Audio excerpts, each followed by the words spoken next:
Hi guys, so I just want to go over some nuclear equations for when radiation is emitted. Okay, either before this or after this, I'd like you to have found out already by doing that little simulation experiment about the different types of radiation and how penetrating they are, how dangerous they are. Okay. But first of all, what I'd like you to think about what we're going to do now, and that's like balancing equations. Okay. So, um, first of all, alpha emission. Okay. Alpha emission is basically alpha radiation, a helium nuclei, right? So, helium nucleus. So, it's got two protons, it's also got two neutrons, and it's got a positive charge of 2 plus because there are no electrons. Okay. So anytime we're dealing with alpha emission, these particles are being emitted. So you might be required to write a balanced equation showing how, for instance, uranium gives out alpha emission. Okay, so if it does that, it's going to give out a helium nucleus. Okay, I'm not going to bother with the 2 plus charge. So that means that whatever we've got here, right, needs to balance. So that whatever we've got here, okay, this element is not oxygen, but this number here, okay, must balance with the 2 here and the 92. Okay, well, it needs to be 90. Okay, because 90 plus 2 gives us 92. Okay, likewise, our mass number, okay, has got to balance with the 4. So 238 subtract 4 is 234. Okay, so the 90 plus the 2 gives us the 92. The 234 plus the 4 gives us the 238. And if you go then to your periodic table, if you just pause for a second and do that, you'll see that the element with atomic number 90 is, where we got it, is thorium. Okay, TH. Okay. So that's alpha emission. Okay, alpha emission. Beta emission, or beta radiation. There are two types, beta minus and beta plus. We don't write them just with a letter B, but the Greek letter for beta, and here beta minus and beta plus. Now, beta minus decay is basically giving out an electron. Okay, what happens is one of the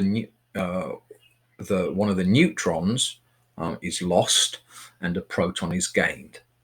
That happens by it giving out an electron. Okay, so if we have thorium here, and let's say it's going to give out beta radiation. So beta radiation, we can put it as an electron. It has no mass relative to anything else, and it has a -1 charge.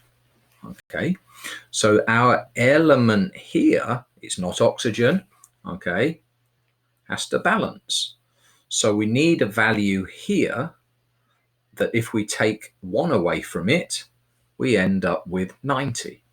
So the atomic number is 91. Okay. The mass number, okay, remains the same, 232, because 232 plus 0 give you 232.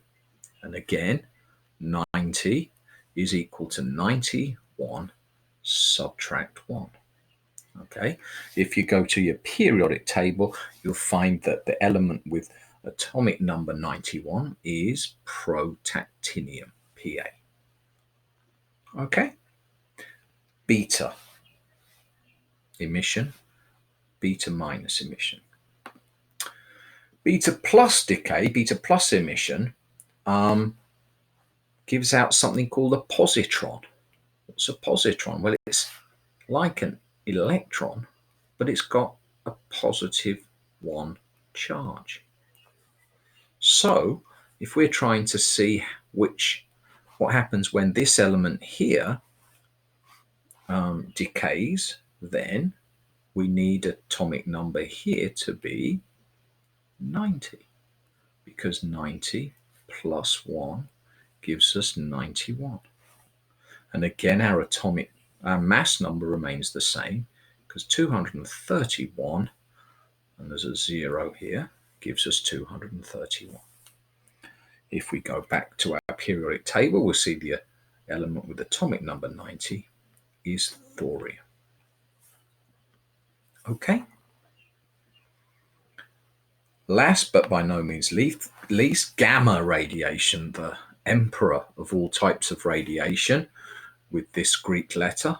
Well, gamma radiation doesn't involve any particles being given out. So if you had uranium-235 giving out gamma radiation, then there's no change in the element symbol. It's still this, okay? The only difference would this have been some sort of excited form of uranium, and this would be a more stable form of uranium. But the element symbols remain the same. Okay, I hope that's enough for now. I need to switch this off, which I don't know how to do. Aha.